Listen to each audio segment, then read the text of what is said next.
¿Qué tal? ¿Cómo están? Buenas tardes, seguimos en Infobae TV y ya mismo vamos a ocuparnos del próximo tema que nos ocupa esta tarde. Vamos a hablar de varios temas que tienen que ver con la ciudad de Buenos Aires. Y ya estamos conectados con el diputado Pablo Tonelli del PRO. ¿Qué tal, Tonelli? Juan Micheli, ¿cómo le va? Buenas tardes. Muy bien, por suerte.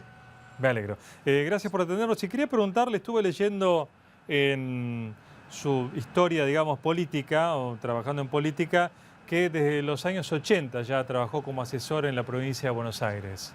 Así es, sí. En Eh, aquella época fui asesor de Elba Rulet, la vicegobernadora de Armendáriz, cuando ganó el radicalismo. Perfecto. Por eso le preguntaba, porque como no existía el PRO, ¿en qué partido trabajaba usted? No, en aquellos años lo hacía en el radicalismo. Ah, ¿y quedó algo de radicalismo en...? Sí, por supuesto, siempre algo queda. Lo que pasa es que, sinceramente, yo me fui del radicalismo un poco enojado cuando el radicalismo aceptó hacer la reforma constitucional de 1994. A mí me pareció en aquel momento que eso era una claudicación ante las aspiraciones hegemónicas de Menem. Y bueno, en ese entonces me alejé del radicalismo y de la política y estuve muchos años dedicado a ejercer mi profesión de abogado, hasta que en 2001, con la tremenda crisis del país, me pareció que quienes teníamos la oportunidad o podíamos, teníamos que volver a la política para tratar de salir de esa coyuntura. Y bueno, en aquellos años empecé a trabajar con Ricardo López Murphy, que me parecía la persona más adecuada para salir de la situación, y con Mauricio Macri, bueno, que se unieron y formaron PRO. Desde aquel entonces sigo en PRO. Bien. Le quería consultar con la posible reforma del Código Civil, que sería quizá aprobada durante lo que queda de trabajo, lo que quede de trabajo legislativo este año.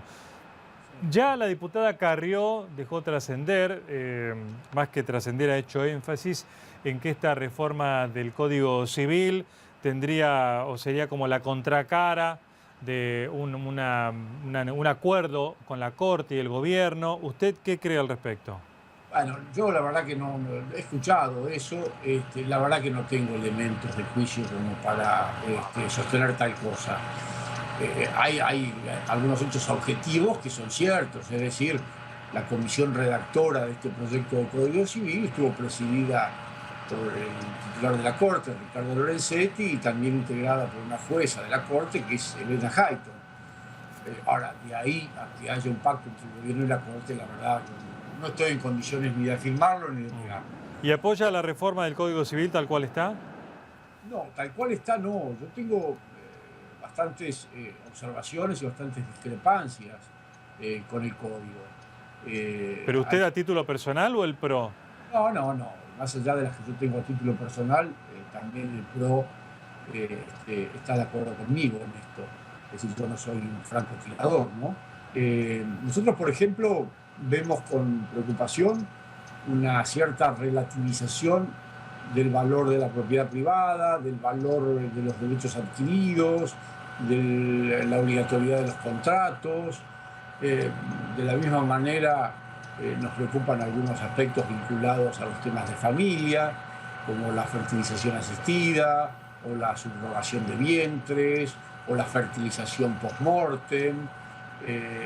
¿No están de acuerdo?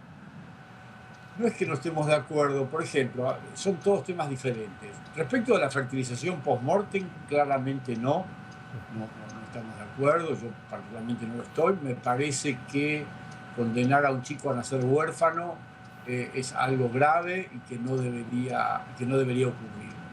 Eh, Respecto a la fertilización asistida, nuestra posición es que las previsiones que contiene el Código Civil son muy pocas, son escasas, y por lo tanto dejan muchos interrogantes, muchos blancos sin cubrir. Entonces preferiríamos una ley especial de fertilización asistida del tipo de la que dictó el Congreso este año, pero que es un poco incompleta en algunos aspectos. Una ley especial que regule el tema con todo detalle, incluyendo, por ejemplo, un tema que no está contemplado ni en el proyecto de código ni en esa ley que fue sancionada este año, que es el destino de los embriones no utilizados para producir un embarazo. Ese es un tema que nos preocupa mucho, la posibilidad de que se comercie con esos embriones o se experimente con ellos. Son temas que nos preocupan y que quisiéramos verlos regulados con una precisión y un detalle que no existen en el proyecto del Código Civil. ¿Y el PRO tiene un proyecto alternativo? Nosotros tenemos algún proyecto, inclusive cuando este año en la Cámara se trató la ley de fertilización asistida, nosotros propusimos algunas reformas que iban en este sentido, pero lamentablemente el oficialismo, como suele ocurrir, no aceptó ninguna sugerencia o propuesta de la oposición y sancionó la ley tal como la habían redactado. Por eso fue que inclusive algunos de los diputados del PRO nos abstuvimos. Es decir, no quisimos votar en contra porque no estamos en contra de la fertilización asistida, pero tampoco nos resultaba fácil o cómodo o posible votar a favor cuando encontrábamos tanta incertidumbre y tantos blancos respecto de un tema tan trascendente como es el de los embriones, ¿no? Claro. Bueno, lo que pasa es que también, de hecho, es una práctica médica que le ha solucionado la vida, no solo le ha solucionado, sino que le ha dado felicidad a muchísimas familias. Digamos, el Congreso en esto está en una larga deuda porque existe como práctica, mejoró a la familia, sin embargo, el Congreso, que tiene tiempos muy lentos, todavía no ha legislado sobre el tema. Entonces, la ley de fertilización asistida está aprobada por el Congreso. Lo que ocurre es que, insisto, nosotros estamos a favor de la fertilización asistida, sí, pero estamos a favor de una regulación un poco más precisa que la que ha hecho el Congreso. claro. Yo le doy un ejemplo para que se entienda claro. El Congreso, por ejemplo, en la ley que está actualmente vigente, no ha establecido ningún requisito previo para acceder a la fertilización asistida. Entonces, podría ocurrir que una joven, muy joven, de 20 años, 20 y pico, perfectamente sana, perfectamente fértil, dijera, mire, a mí no me gusta el método natural de la concepción, entonces yo quiero fertilización asistida. Como la fertilización asistida es muy cara, es extremadamente cara, nos parece que eso equivaldría a dilapidar recursos, que hay que orientarlos en favor de aquellas personas que realmente lo necesitan. Bien, ahora... Tampoco me parecería razonable que se presente una señora de 80 años a decir yo quiero fertilización asistida. Claro.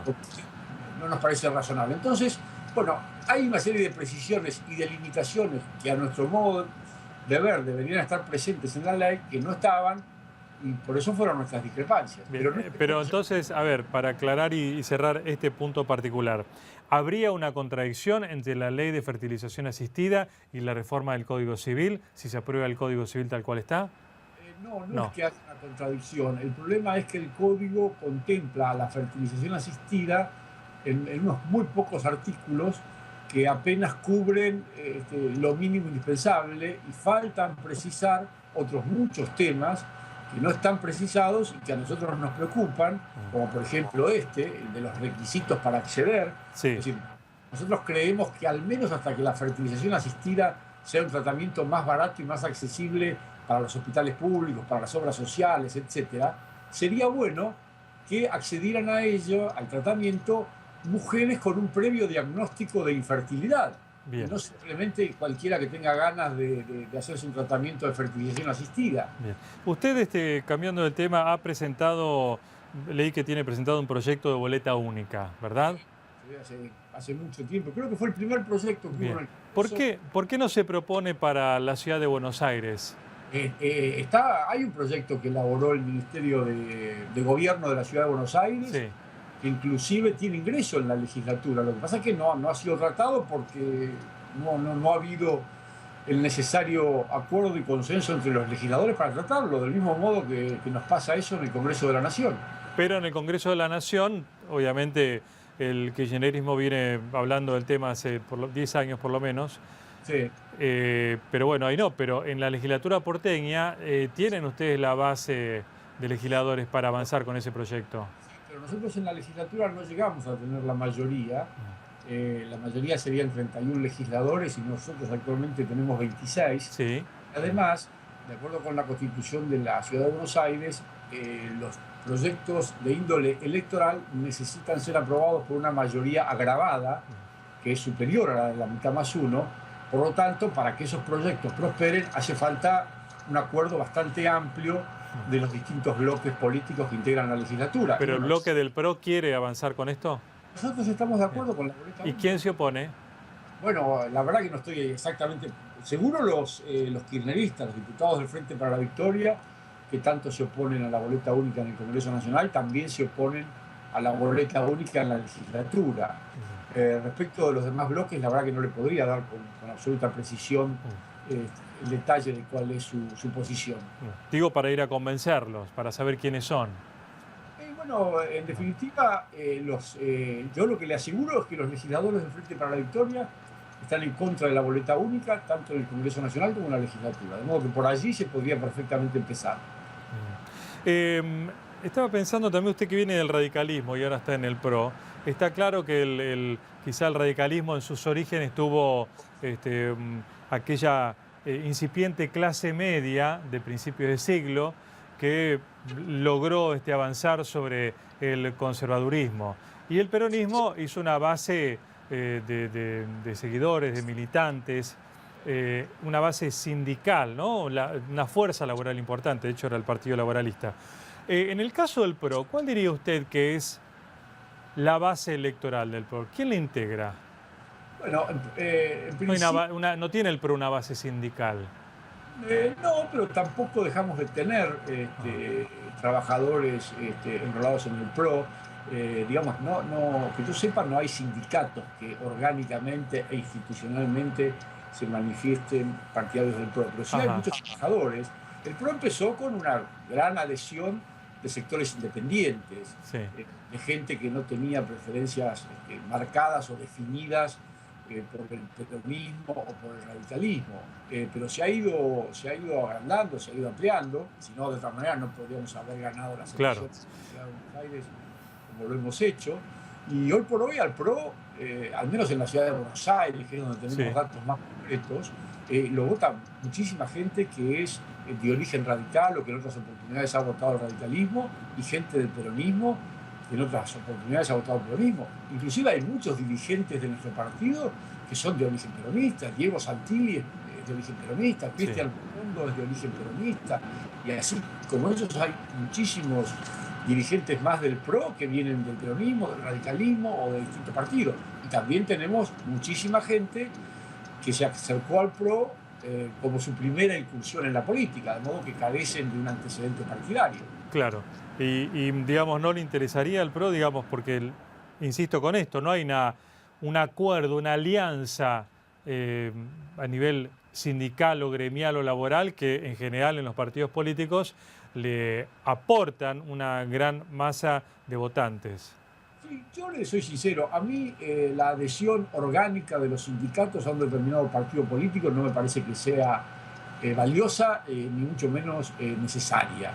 A mí me parece que lo que los sindicatos tienen que hacer es dedicarse a la tarea que les corresponde, que es la defensa de los derechos de los trabajadores del sector. Y que las preferencias políticas las resuelva cada trabajador según su gusto y preferencia. Ajá. No me parece bien que los sindicatos traten o intenten, para decirlo de una manera un poco gráfica, llevar de las narices a sus afiliados a votar por determinado partido político. La verdad que no me parece algo ni conveniente ni mucho menos necesario.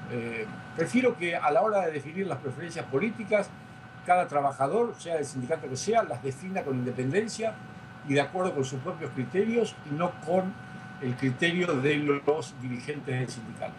Bien, y con respecto a las alianzas políticas, ya que las mencionó, ¿cómo van a ser de acá en adelante, teniendo en cuenta que el PRO necesita aumentar, con la aspiración presidencial clara que ha dicho Mauricio Macri, necesita aumentar la masa de votantes?